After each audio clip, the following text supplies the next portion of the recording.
Hanggang ngayon ay mainit pa rin na pinag-uusapan ang issue sa pagitan ni Francine Diaz at Jada Avansado matapos umami ni Jada sa Christopher Minute na matagal na silang hindi nag-uusap ng kanyang best friend na si Francine Diaz.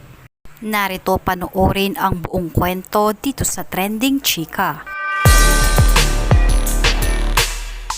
Alam naman ng lahat na matalik na magkaibigan sina Francine at Jada nang biglang napansin ng mga fans na tila hindi na nagsasama o nagre-react man sa kani-kanilang mga post sa social media. Matapos umami ni Jada sa Christopher Minute na hindi na sila nag-uusap ni Francine, muling umagaw ng atensyon sa mga fans ang pag-unfollowan nila sa isa't isa sa Instagram.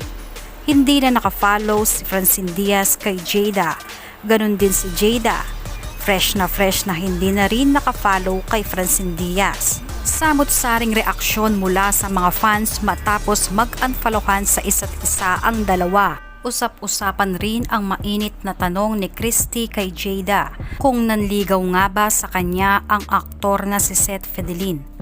Umagaw rin ng atensyon sa mga fans ang naging sagot rito ni Jada Avansado. Ligaw din sa'yo si Seth Fidelin?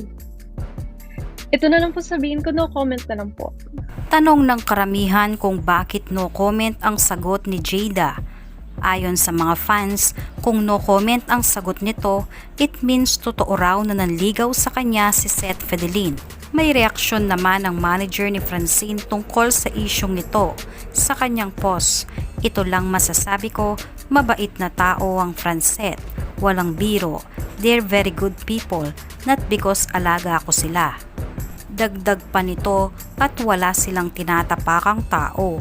Sobrang bait ni Chin, tested and proven ayon naman kay Mother Meg.